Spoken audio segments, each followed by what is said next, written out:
We talk about generational trauma. In the money world, we talk about money scripts. And so we know how important previous generations are to us when it comes to bad stuff, but we rarely talk about the opposite, which is what I'm talking about, which is generational growth. That those other generations before us can also pass on these great things, these things that help build us, these wonderful things that make us better people and carry us into the future. Do you think money takes up more life space than it should? On this show, we discuss with and share stories from artists, authors, entrepreneurs, and advisors about how they mindfully minimize the time and energy spent thinking about money. Join your host, Jonathan Dio, and learn how to put money in its place and get more out of life.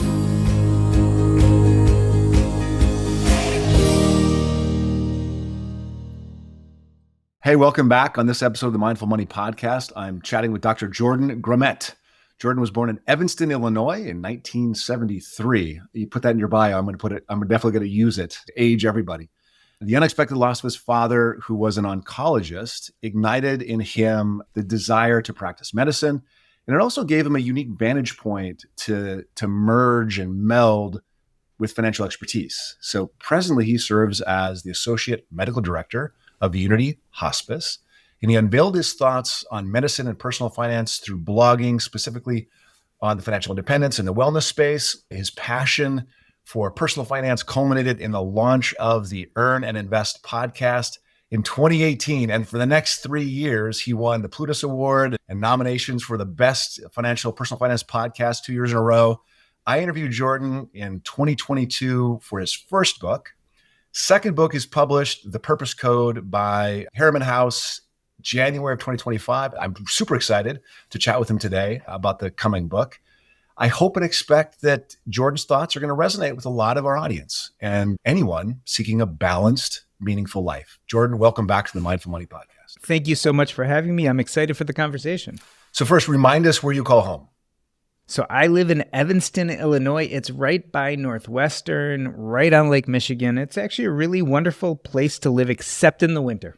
So my father-in-law, when I visited him at his house the very first time, it was in Evanston. My wife grew up in North Chicago as well. She's, I think, born in 71, so 2 years older than you are, as am I. So you grew up there and you still live there. Did you travel about first? I've lived in many places in the Midwest, so I spent some time in Michigan. I spent some time in St. Louis, but no, mostly lived here. It's a beautiful area, except, as you say, in winter. It's cold. We have this core set of questions, and the first time you're on the podcast, you answered them all. So I want to just call a quick call back. Everyone go back to Mindful Money Podcast number 36 to get Jordan's details if you want to, listen to the traditional core set of questions. We're going to go a little bit different direction today. So to start, just give us a thumbnail sketch of your origin story. So basically, at the age of 7 years old, my father died. He was 40 suddenly. He had a brain aneurysm. No one had expected it. And he was a doctor. He actually collapsed while he's rounding at the hospital. And I somehow convinced myself, because I was a 7-year-old and we tend to see things through our own lens at that age, because that's all we know. So I told myself that he died because I did something wrong. And the way to make up for that was to become a doctor like him. And then everything cosmically would be right in the world. And that sounds negative, but it was a very big sense of purpose in my life. It felt right. I had a learning disability at the time. It took me a while to get over that. I studied really hard, went to college, eventually medical school, residency, and then I became the physician I had always dreamed of becoming, but unfortunately burned out within a number of years. Lots of paperwork, not feeling like I was helping people as much as I had dreamed of. The world had changed. The respect for doctors had gone down. And I found myself looking for a way out. And at that time, serendipitously, a guy named Jim Dolly sent me his book to review for my medical blog. I was writing about medicine at the time. And it was called The White Coat Investor. And it was all about personal finance and financial independence. And I read his book and I'm like, boom, I am there. I actually have had these really good financial behaviors that I modeled from my parents. I had enough money. I could leave medicine. Everything was great. And then I had a huge panic attack when I realized that if I left medicine, the only identity and purpose I had ever known well, who would I be? So I could have thrown out the baby with the bathwater and just left medicine, but been lost. But instead, I slowly pared down my practice over years and eventually started replacing my medical activities with things I really loved doing them. One was a medical activity, hospice work, which I decided to keep doing because I realized I would do it even if I wasn't being paid for it. But then I started writing more, first about personal finance, eventually podcasting about personal finance, doing public speaking.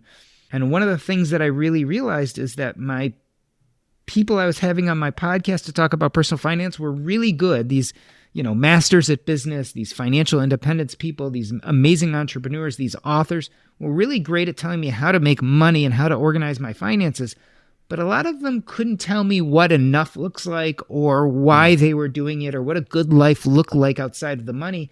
And strangely enough, I realized that I was getting some of those answers from my hospice patients. My hospice patients were telling me about what they regretted in life and what was really important. And now that the end was in sight, they gave me all sorts of insights about what I should be looking at or should be looking for. That became my first book, Taking Stock. And when I marketed that book and started talking to people about it, one of the main premises was we should be putting purpose, identity, and connections before our finances and then building a financial framework around it. But I gave a bunch of talks about this, and I'd have angry people come up to me after the talk, and they'd be sweaty and pissed off. And it really surprised me. They said, you know what? Your story resonates with me, but stop telling me to find my purpose because I can't find my purpose. I've been looking for it for years, and it's really upsetting me. I feel really lost. I don't think there is a purpose, so please stop telling people to find their purpose. The first time someone said this, I kind of discounted it. But after 3 or 4 or 5 times, I actually went to the literature and started looking this up. I'm saying, okay, is purpose good or bad? And the studies tend to show that having a sense of purpose in life increases our health, longevity, and happiness. It is very clear. On the other hand, I found other studies, one by Larissa Rainey, who actually coined the term purpose anxiety. She said, up to 91% of people at some point in their life actually feel stressed or even distressed about finding their purpose. And so to me, this was this big paradox. Like, how can we both have purpose as the most important thing to us, but also cause us stress and anxiety? And that's what came the book, The Purpose Code. I want to skip to the middle and then come back. But so I'm going to grant you something at the outset. I totally agree. I think this is a lovely little equation you created that, and this is in part 2 of the book, that meaning plus purpose equals happiness. I love it. Yes. But I want to start with something cultural and I told you to go down this rabbit hole. Now, you say in the book, and this hit me square in the forehead when I read it, you say, even those who have seen past the mirage of wealth and start searching for what really is important in life find themselves facing a larger and even more frightening obstacle. And we'll get to the larger obstacle in a second. But the first obstacle, the one that I think many people are still dealing with, is that overcoming the mirage of wealth. So can you tell us about the mirage? It sounds like you've overcome that in what you've already said. I've worked so hard to overcome this myself, but tell us about the mirage of wealth. Well, I think there's a few ways to look at it. One is focusing on money is easy. And the reason why is, although maybe making lots of money we don't consider easy, the truth is the steps are knowable. Like, I can plot a path to making more money in my job. I can plot a path to getting higher and higher positions with better salaries. I can talk about entrepreneurship and plot a path to starting a business. It's all knowable. We can find blogs and podcasts. It's learnable. But ask someone or tell someone, okay, I want you to really get connected to your sense of purpose, identity, and connections. It feels very ephemeral. Like, we don't know how to do that. And often people have trouble telling us exactly how to do that. So as opposed to going with the ephemeral and the scary and the anxiety provoking, it's really easy to just go with the low-hanging fruit. And so it creates a mirage. I can deal with my own anxiety about these things by just ignoring them and going for what's right in front of me, which is, how do I make a lot of money? I also think part of the problem about worrying about purpose and identity is it connects us with our own sense of mortality. To say I need to start working on the bigger things like purpose and identity now, what you're really saying is that life is finite, and if I wait too long, it might be too late, and that freaks me out. So easier than even thinking about that, let's just go ahead and focus on money because it's easier. So I think that's one way to look at it. The other way has to do with meaning and purpose. I think a lot of us don't feel enough when we grow up, and this has all to do with meaning. Meaning is about how we cognitively look at our past. It's the stories we tell ourselves about ourselves. And a lot of people see a past where they felt like victims and they felt like they never had enough or never were enough. And so it's really easy to translate that into, if I just make enough money, I'll feel enough, right? If I just have the things that other people define themselves by, I'll feel good. That can be money, that can be nice cars, it can be nice houses. Go to Instagram and what are people posting? If I just had all that stuff, which money is clearly the way to get there, I'm going to be okay. Now, my argument, and I say this over and over again, is you can't purpose your way to enough. Purpose is about present and future and actions. And so devoting your life to wearing nice clothes or having six-pack abs or those kind of things are all about purpose, but it's not necessarily a healthy version of purpose, especially if you're trying to do those things to feel enough on the inside, because most likely you're not going to get six-pack abs. Most likely you're not going to be an influencer who spends their life traveling the world every day. Most likely you're not going to be president or a billionaire. So those things are a little bit out of your reach. So you're setting yourself up to feel even more not enough when you don't reach those things. The healthier thing to do is to try to address your past and figure out why you didn't feel enough in the first place. And once you do that, it's much easier to go forward and do purposeful things. There's so much here to unpack so I think 30 years ago, more people attended church, more people had deeper beliefs. Family unit was closer together. There was purpose and meaning was something that's much more talked about. And I actually think that some of it's coming back with Gen Z. Gen Z is pushing back away, on the got to have the promotion, got to work in the office, got to, fast pay. But we lost something in the last 30 years. We lost something in the financialization of everything. We lost something. Have you looked into this? Well, I think it really plays into some of what I talk about in the book. I kind of let the cat out of the bag and say, I've been talking about purpose this whole time, but by the time I get to the end of the book, I say, well, look, it isn't even purpose. It's community and connections, but pursuing what I call your little P purpose is a great way to build community and connections. I think what's changed is community. I mean, just as you were talking about, people were more religious 20 years ago. I'm not a majorly religious person, but it's easy to see the benefits that religion brings to people's lives, specifically the community of people who support you and you support and you collaborate with and you feel connected to.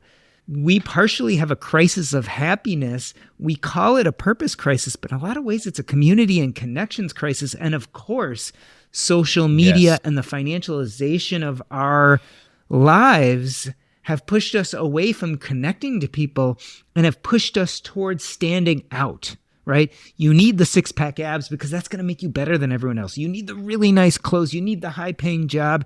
You need to be an influencer who's traveling, the world all the time, making money, being an influencer, because that's going to make you stand out. Whereas I think 20 or 30 years ago, it was more like, if I'm my best me, maybe I can fit into a community and connect to other people. And we've lost a lot of that. And just the two that you highlight are the, driving the right, the fast car, the right clothes and all that. And we know that that's all rented. The stuff that you see on Instagram, those are rented cars and rented planes and rented that make people look like that. And the abs are spray painted on. Like we're not even real in our presentations because we're all trying to outdo each other. What's interesting is society, for lots of reasons, wants to co-opt our sense of purpose and replace it with these more shallow things. In the book, I call it Big P purpose. Yep. They're these really hard to accomplish things that influencers want to sell to us because they make money. Advertisers want to sell to us because they make money.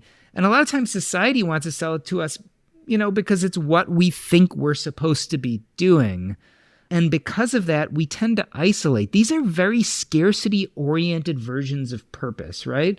Because again, it tends to be all or nothing. If your goal is to be a billionaire, you have to be one of few. If your goal is to be the most successful influencer, you have to knock other influencers down or surpass them, right? And so these are very scarcity mindset-oriented goals. And because most of us don't actually have the agency or ability or genetics or time or even drive to do these things, we're setting ourselves up for feeling more isolated, more lonely, more anxious. And I think our culture has really pushed this forward in the United States. Specifically in the United States, I think we're driving this. This is where the Facebook and it's all here. So how do we push back against that cultural drive? How do we seek the small p and disregard the large P? How do we do that? Right. So what we're talking about is the difference between little p purpose and big P purpose. And to define the difference between them, big P purpose is often goal oriented, right? I want the six-pack abs, or I want the influencer lifestyle, or I want to be a billionaire. It's often all or nothing. You either make it or you don't, right? You're the billionaire or you're not. Very easy to fail. And so leave us feeling very scarcity mindset oriented. Whereas little P purpose doesn't worry about goals as much and is more interested in process. Like, what are the things I can do that light me up regardless of what I accomplish at the end?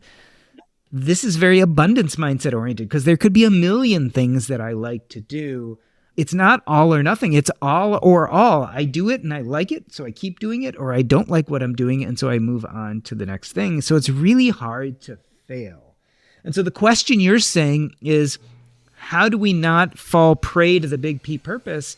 Well, a big part of that is, instead of letting others tell us what purpose should be, we need to get more in tune what we think our real purpose is. And so people tell me, well, but how do I find my purpose? And I always say, well, you don't really find purpose, you build it. But we do have to recognize what are called purpose anchors. These are inklings or beckonings towards something that could be purposeful for us. And then we build a life of purpose around it. And so a better question is, what lights us up? And in the book, I talk about several ways we can go through and start thinking about those things. But I think that's the first step, is as opposed to looking on the outside for what purpose should be, we have to start looking inside at what really fulfills us, what lights us up. And if we start then building based on that, not only do I think we can be happier, I actually think we can have a bigger legacy and impact on the world. And that's a really important point. So you can be the billionaire, but if you set out the target to be a billionaire, then it gets kind of gross. But if you find that inkling, that purpose, that little small P thing inside you that's like exciting, and you do lots of it, you're really good at it, and you get better at it, and people see you're good at it, and they love the fact that you do it, and you're just engaged with them, and they're engaged with you. You build a community around it. It sort of is self-fulfilling. Right? It's self-propelling and self-fulfilling. And infinite. And this is what I really like. You are a billionaire and you give $1 million to philanthropy. You can pat yourself on the back and be like, I made a big difference. I gave those $1 million. But the truth of the matter is, the effect of that $1 million ends at some point. But if you go out there and practice this sense of little P purpose and build a community of people around you, and you affect their lives, you become teacher and student, mentor and mentee, you collaborate on projects, the effect you have on those people and the effect those people have on other people can be infinite. And I tell a story in the book about my maternal grandfather who loved math. And the short of the story is, he died before I was born, but his love of math translated down to my mom, which translated down to me. I eventually became a physician and used some of my excitement and joy for math to help save a person's life. And that person was a pastor at a church that brought in homeless people. And so when we talk about that infinite legacy, that infinite impact we can have on the world, my maternal grandfather, a guy who died in the 1960s, who I never met, and remember, I was born in 1973, his life still has meaning today. People are still benefiting from who he was. People are benefiting from his joy of math, which is very much what I call little P purpose. And that's how we change the world. And that's exciting to me. That feels a lot more exciting than becoming a billionaire and giving someone $1 million. Well, and if you do all that and you don't get to $1 billion, you're actually happy. You're happier than the guy that set out the $1 billion and gets the $1 billion, because it's the $1 billion. It's not the impact. It's not the community. It's not the oomph. It doesn't have the same, juice for life. I love it. And a lot of times we're not satisfied, right? Because a lot of the people who go for that $1 billion are doing it because they feel deeply and profoundly not enough inside. I mean, I would look to someone like Elon Musk or Steve Jobs or, You look at all these people who are exceedingly successful and died of drug overdoses, like Michael Jackson and Prince. We've got all these exceedingly successful, talented people, and it's not enough for them. It doesn't make them feel good inside. It doesn't make them calm. It doesn't make them happy. And so even those people who have the ability to have a huge impact on the rest of the world don't necessarily feel so good. It just dawned on me, though, that the example that you gave of your grandfather who was excited about math, he never saw the impact. So how important is it to see and know that you have the impact? Or are you just doing what you love and trusting that the universe will create the impact because of it? I believe the universe will create the impact because of it. And here's the problem. And it goes the other way too.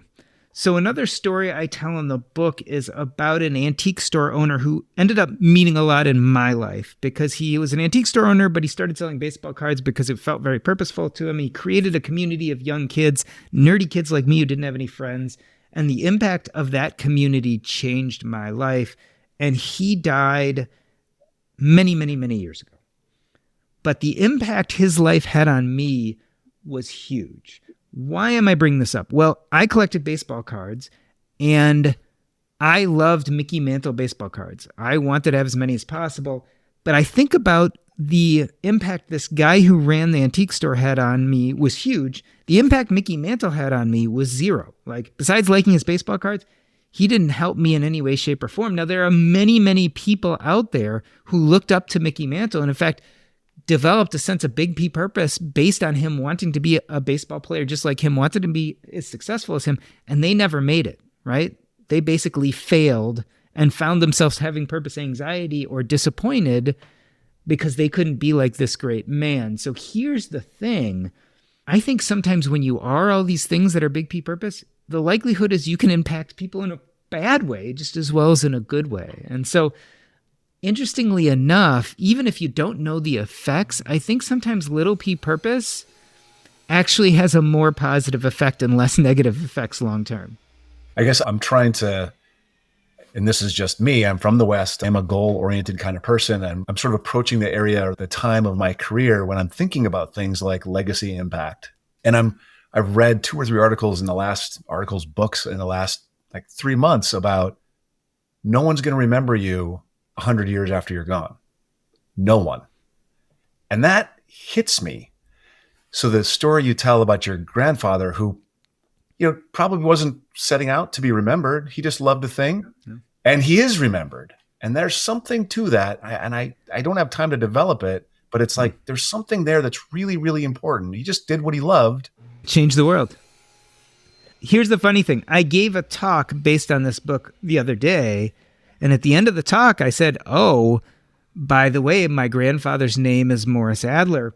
No one's probably said his name all year. The number of people who knew him or interacted with him are long gone. And it's kind of a strange idea. He's written in no history books. Yep. And yet his existence mattered and is still affecting people 60 some years later and hundreds of miles away from where he lived. We all have this core goal of impact in the influencer community. Impact, instead of saying, and this actually, I don't know if you get the same thing, but somebody asked me, Jonathan, what kind of impact do you want to have? And in parens, unmentioned is it's how much money do you want to make? And that's kind of what I get when I see all the influencers on Facebook or wherever trying to build a following. And I just feel like it's all financially motivated, which is gross, but that's the feeling I get. And what you're saying is just live a life true to yourself, true to your goals, true to your heart, true to your community, and just let the chips fall where they may. Like, quit stressing about these big P purposes.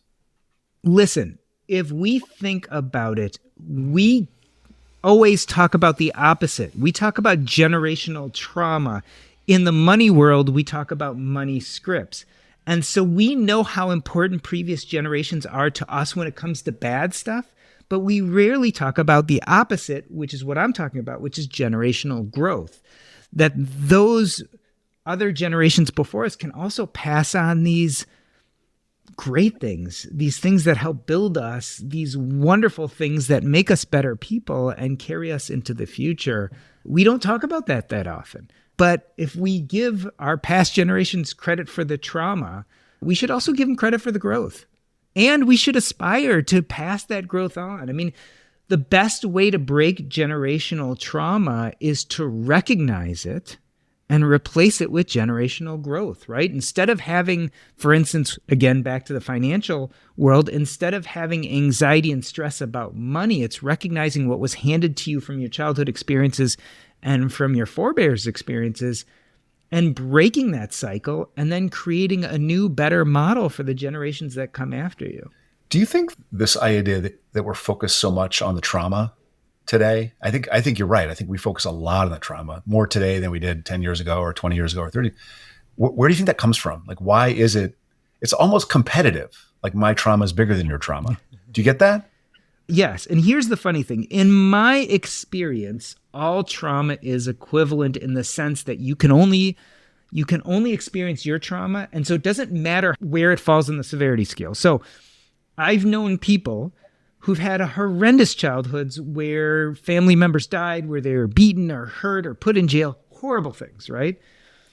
And then I know people who grew up in these nice, comfy, middle-class families, but will tell you about how they never felt enough and these horrible things that happened to them, like their parents expected too much. And these things that, on one level, you'd be like, oh, you shouldn't complain. You should see this other person.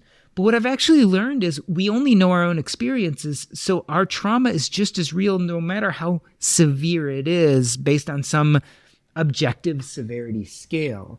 And so what I found is it's really up to us to evaluate those stories about our childhood, those things we tell ourselves about ourselves, and really come to terms with whether that was a heroic story or a victim story. Again, we're getting back to meaning, our cognitive beliefs of our past.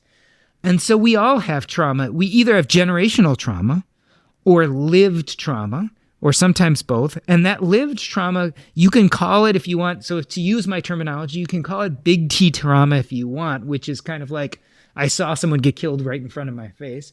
Or you can call it little T trauma.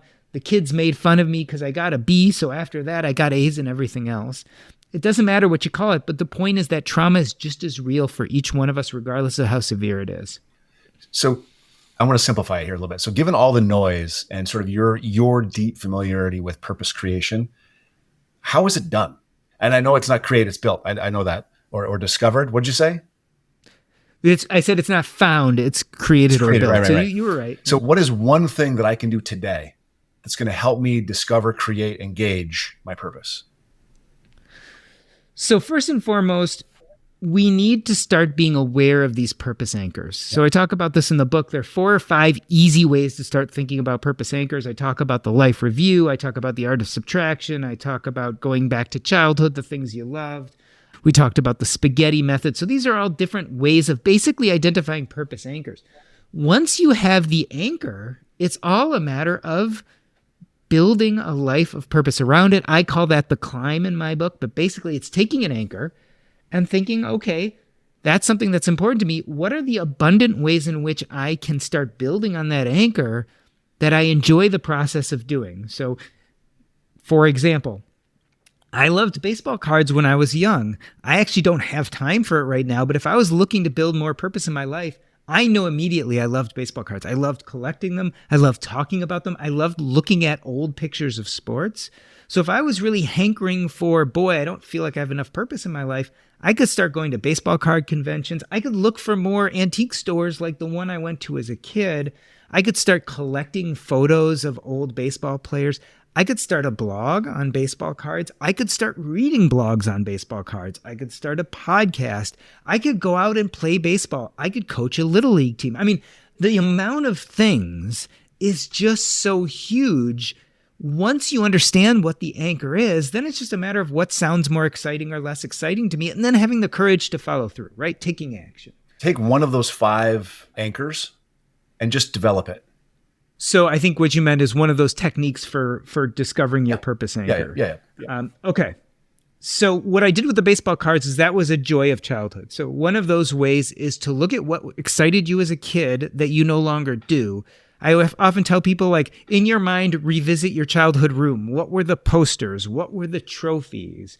I had a person I talk about in my book when we did a life review. That's the hospice technique of asking these deep questions about kind of what excited you, what were your accomplishments, what were your biggest failures of childhood, all these things. And we focused around some childhood things. And she realized that a big joy of childhood for her was horseback riding. And when she went to college, she no longer had access to the horses, and she got busy at school, and she became a journalist and moved to the city. And she had thought about going back to horseback riding, but it was too expensive and there were no stables in the city. She would have to go a few cities over, and she didn't have the time. And she found herself at a point in life where she wasn't loving work anymore and feeling very purposeless. And we started doing this life review and then thinking about her joys of childhood. And she's like, I loved horses and I completely forgot about it. And she's like, I then went and talked to my mom, and my mom was like, of course you loved horses. When we packed up your room years ago, I had to take all the trophies and put them away. I had to fold up all your posters of horses, etc. So that is a great way that she could identify a purpose anchor. But then she had to decide how to build a life of purpose around it. You know what? She was working all week. She wasn't going to quit her job to start doing something involved with horses to make a living.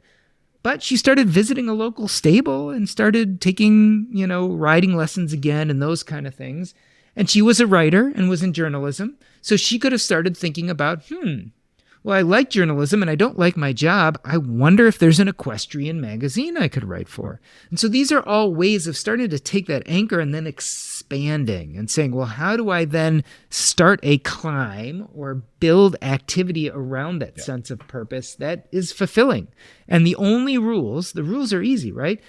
A, it has to be process focused and not goal focused, right? So if the goal is I need to leave my journalism job and make money training horses, you're either going to get there and be excited or won't get there and be upset. Better yet, I want to spend more time around horses. I'm going to take this horse training course and start volunteering my time.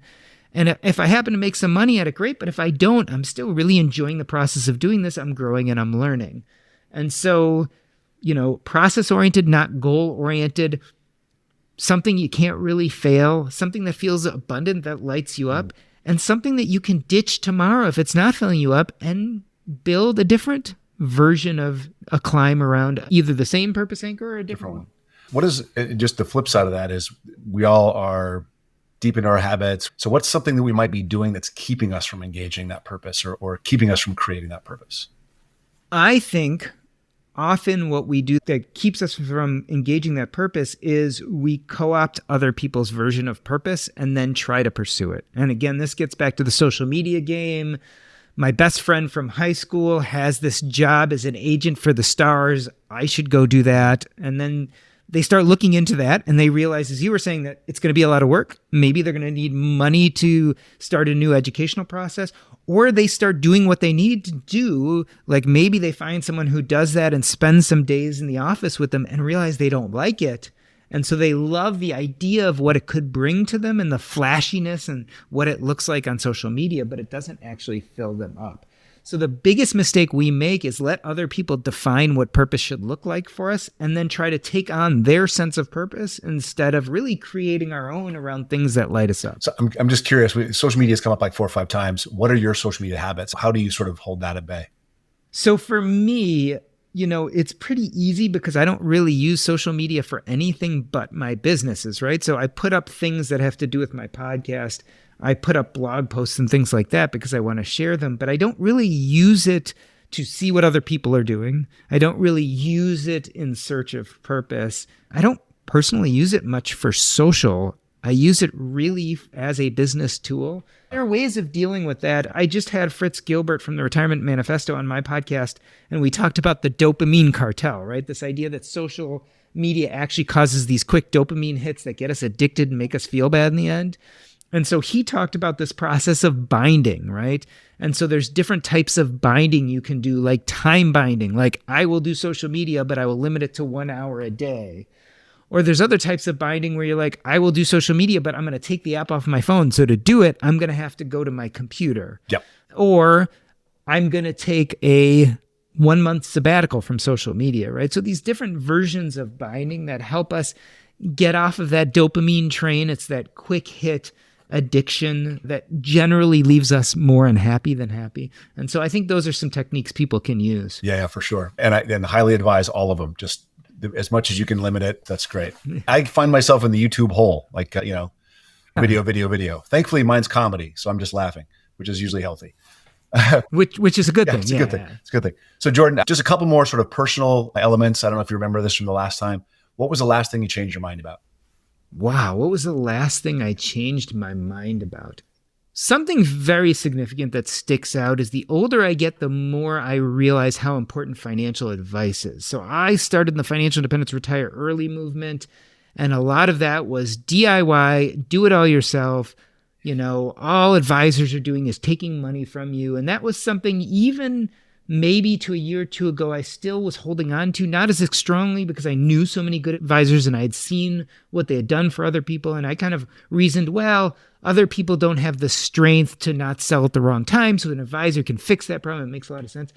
But as I get older, and especially as I start thinking about de-accumulation, this process of spending down, I realize how flippin' complicated our tax system is, how complicated our investment system, our retirement investment system is.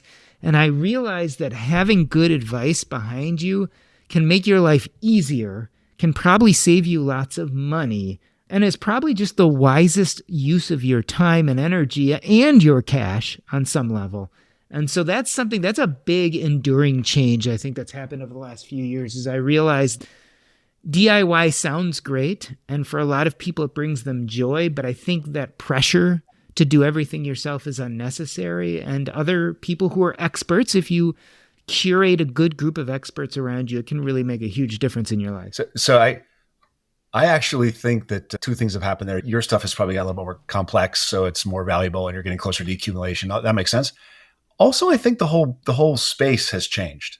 I think the last 5 to 10 years, it's a different space than the space that developed the FIRE do-it-yourself group. I think the space is much more focused on planning. It's much more focused on all these big questions. And there's not really many advisors anymore that are saying, yeah, I'm going to outperform the S&P for you, because they can't, right? That's not the thing anymore. That's not the product anymore. So I think that, maybe that's less of a change in you and more of a change in the world. If you could get the truth to any question in your life, I can't give you the answer, but if you could get the truth, what would the question be? What would you ask?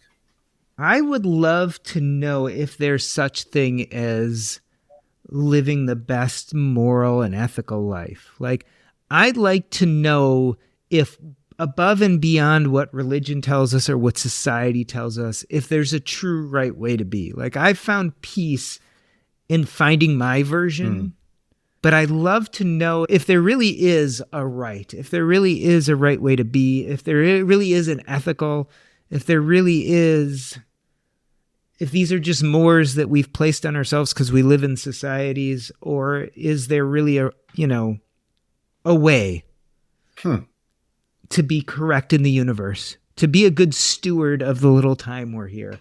I'd love that. I'd love it. I'd love there to be something definitive. And I know that there never will be. There's only our best version of what we think is important. And I guess I've come to terms with being very intentional about being my best self and pushing that into the world, right? But I'd love to know if there's something even greater than that.